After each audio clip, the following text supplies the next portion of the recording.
All right, good. Hello, class. This is Dr. Prino. What I'd like to do right now is go over Chapter 7 review of some of the areas for you to focus on when it comes time for the exam. Again, note this is not a comprehensive review, but an area for you to focus on. You're always responsible for the readings when it comes to the chapters for this course. So what I'll do is I'll touch base on some topics that you should focus in on, and I may repeat myself as we go through this review, but you will be able to definitely get a good handle on the information that you are responsible for just from this chapter.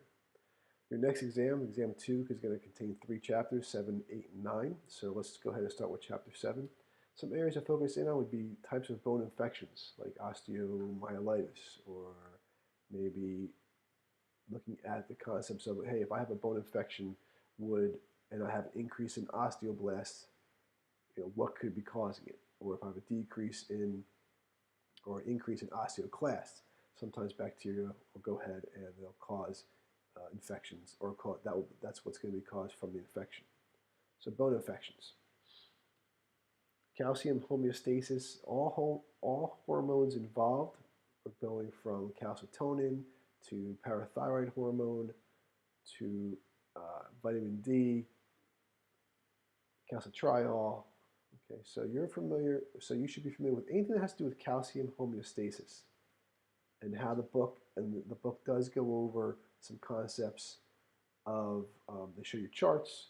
If you have increased blood calcium levels, what could happen, signs and symptoms, and then also if you have decreased blood calcium levels, what could happen, both signs and symptoms as well. So be familiar with what could happen to the body when you have a decrease or increase in calcium levels. Also, what hormones could come into play, what are those that are going to affect the kidneys to increase or decrease calcium excretion, and so forth and so on. So calcium homeostasis, as you see over here on the board, is really important because it's a big portion of the chapters as well. Consequences of those calcium imbalances, and I think I just already touched on that. In adults, right, osteomalacia, in children, rickets, just 2 areas to think about, but also the consequences of an increased level of calcium concentration in the blood, as well as a decreased calcium concentration in the blood, and how that could be an issue. You may get questions like, how parathyroid hormone affects osteoblasts, and how does it affect osteoblasts? Or, if osteoblast deposition has more, as you add more bone, maybe parathyroid hormone is the opposite, right? So just think about those hormones and you should be fine. When it comes to just the basics of osseous tissue, okay, so osseous tissue, which is only bone only, so when you see a question that may ask you, what is osseous tissue, then you're going to know it's definitely just bone related. Osteoblasts versus osteoclasts versus osteocytes, know their features, know where they're located, know what they do. Okay, so know that maybe an osteoclast has a lot of lysosomes in it. Knowing that it has a lot of lysosomes, and its job is to break down bone as well. So that's important. So just know them, basically know the form and function of an osteoblast, clast, and osteocyte.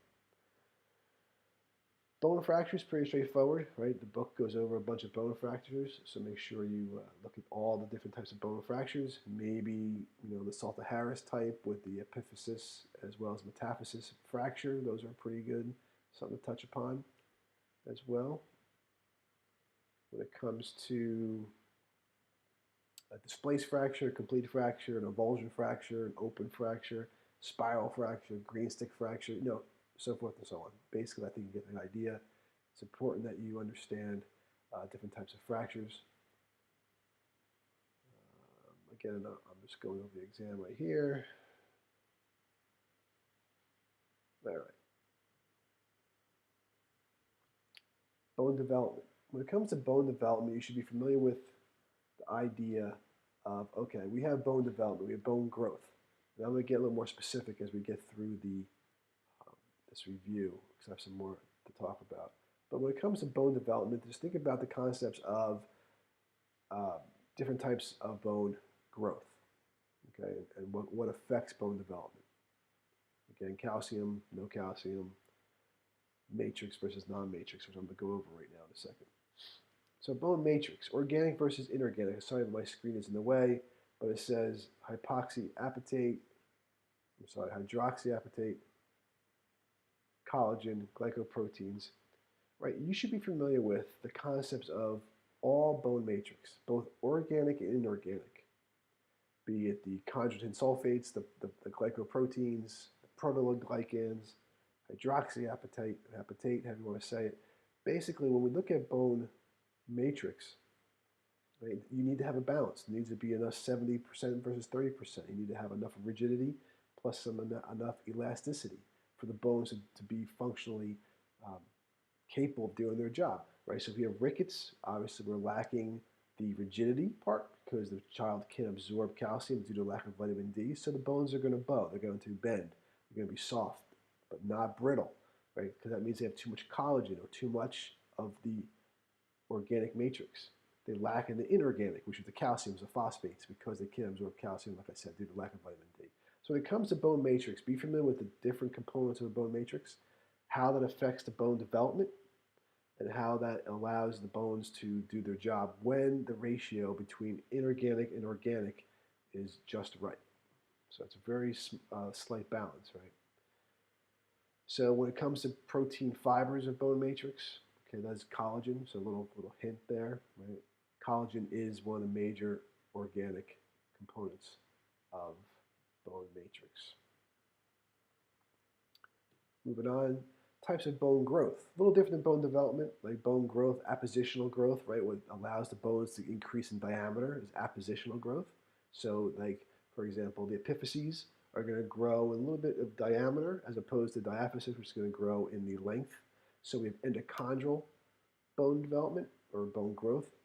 We have intramembranous and interstitial. Okay, you should be familiar with the different types of bone growth. And when I say be familiar with, it's more of knowing the processes, know what's going on, know what's taking place at each level of bone growth. Okay, so I know that compact bone, in order for you to have appositional growth, you need to make sure you have you're laying down the concentric rings so that it elongates. When it comes to endochondral bone growth, be familiar with the growth, the primary growth areas in the epiphyses. Maybe the diaphysis has one. Long bones, okay, long bones, right? Intramembranous, you're looking at a flat bone development. Be familiar with those different types of components of each bone growth. Where are the osteocytes at this point? You know, if we're talking about Haverson canals, which we will in a second, you should be familiar with those in the compact bone area. Did I go over this? Let's see. When it comes to bone development, be familiar with, I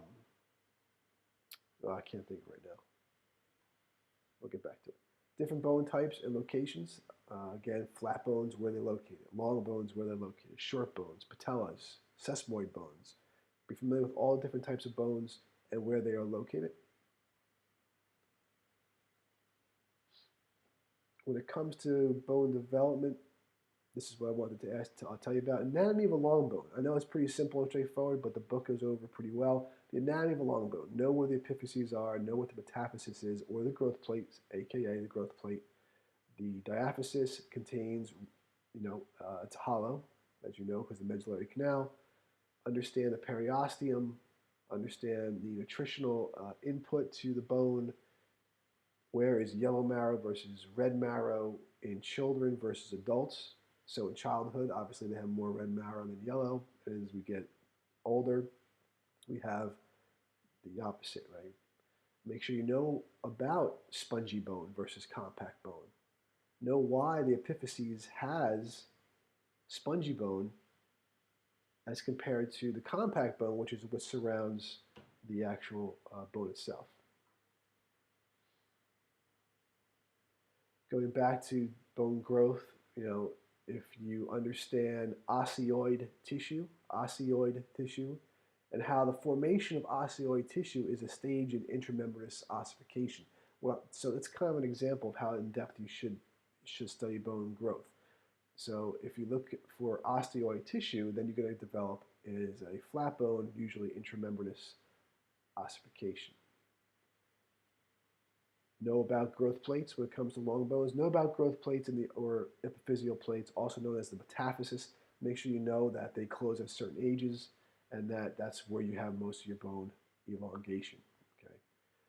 And then like I said, I'm gonna skip around. So I apologize. Going back to the concept of hormones, just know um, which hormones create hypocalcemia versus those that do not, okay, or maybe hypercalcemia. So I kind of jump around a little bit. And then with bone fractures, going back again, be familiar with bone fractures and how they heal, right? So if you have a soft callus formation, which is a process in bone fracture healing, then it's when you see a soft callus, you know you're getting the healing of the bone to that fracture. With hormones, again, going back to hormones, be familiar with estrogen and its effect on bone deposition versus bone resorption.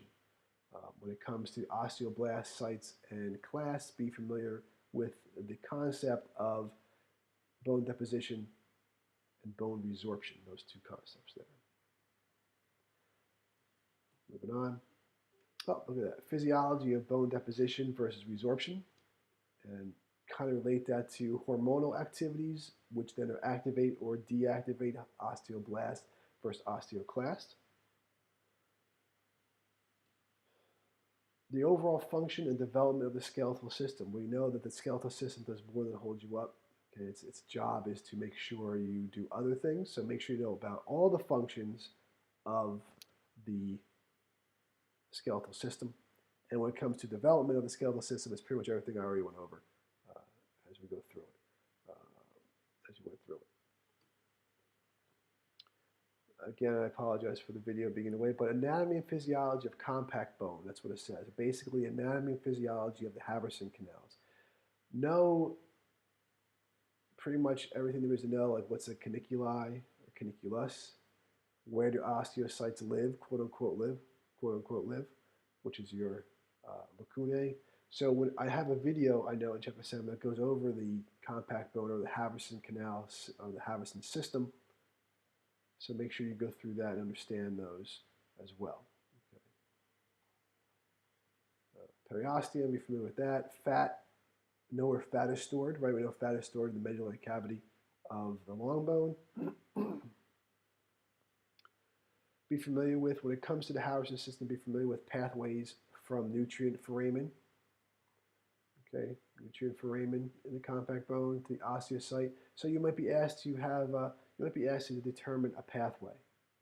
Okay, that pathway, hey, if I say I want you to be a glucose molecule and you're going to start at the nutrient foramen, how are you going to get all the way to the osteon, right? How are you going to get to that lacunae, or the osteocyte in lacunae? So be familiar with a little pathway that goes through the two, that goes from A to B, if you would, which I'll tell you about that in a second.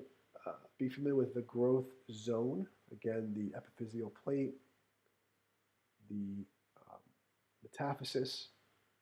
Know how it's cartilage, and then how we elongate the bone through endochondral ossification, how we thicken the bone through appositional growth, and be familiar with how those cells transition from a cartilage to bone so that we can elongate that bone.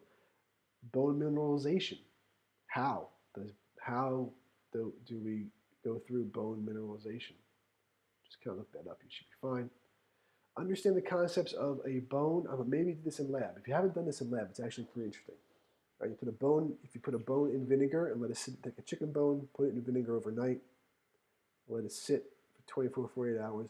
What the vinegar is going to do is going to eat away all of the inorganic material, the calciums, the phosphates, and all the magnesiums and minerals, and then the bone is going to be left with the organic, so it's going to bend.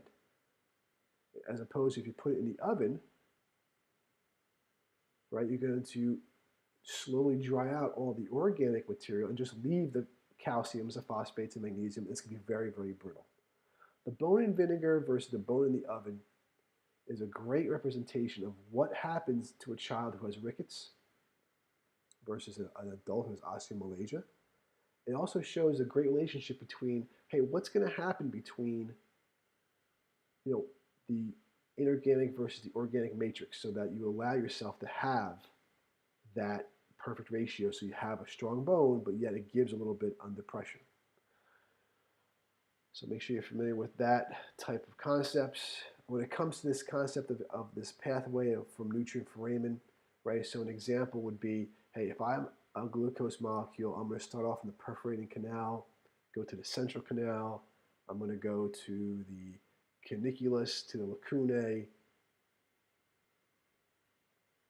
and then from lacunae to caniculus to lacunae. So just understand how the nutrients get through the compact bone of the Haverson canal. When it comes to bone, I'll get to this last concept in a second. When it comes to bone, different types of bone, right? So if you're asked, hey, the bones of the skull, they develop how? You'll say, oh, they develop intramembranous ossification. That's because they're flat bones.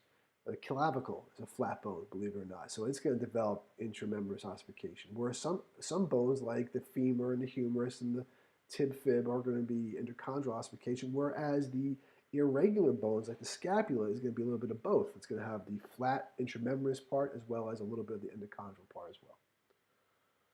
So be familiar with endochondral ossification. Again, I'm skipping around, but we're going over the concepts of this.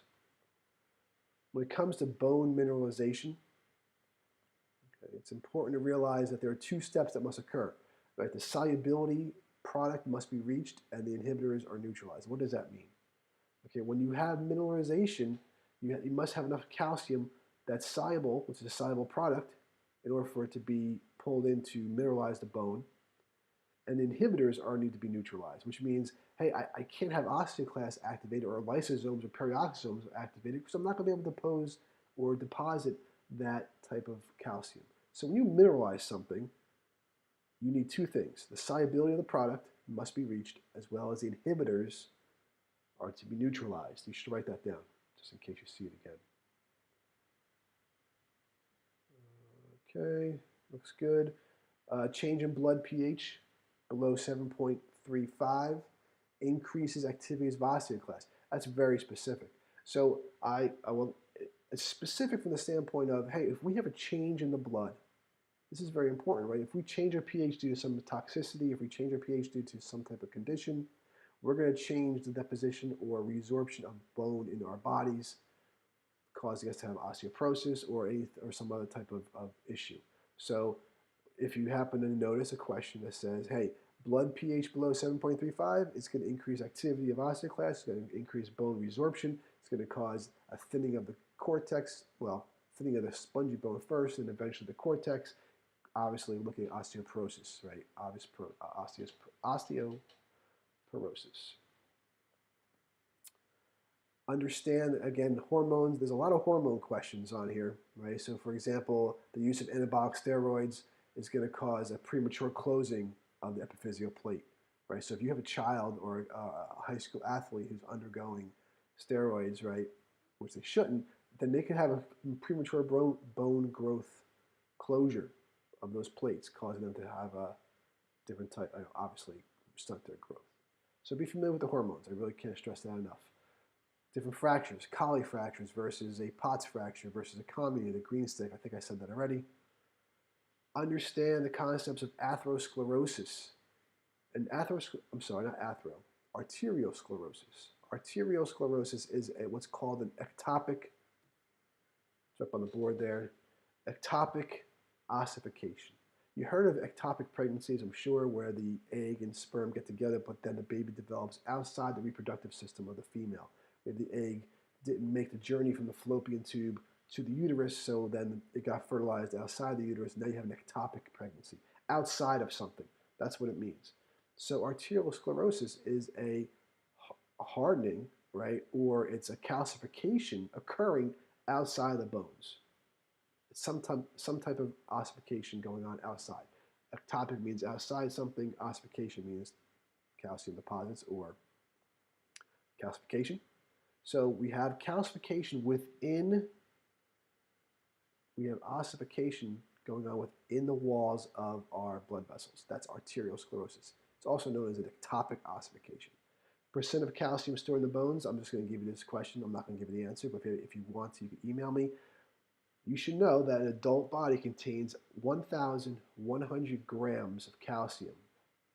Right? That's what our body is. How much of that is stored in the bone? If the book has it, that'd be great. If it doesn't, then you can always email me and I can give you that answer. Maybe you should email me. This way I know you watched the review. So again, that's just a question. So again, if I was to quickly recap some areas, hormones are important. Both bone development is important. Know what the osteoblasts, osteoclasts, how they're affected and what they do. So I believe you guys are going to do just fine on Chapter 7. And I will go ahead and be posting reviews for Chapter 8 and Chapter 9. So thanks for watching, and I'll talk to you soon.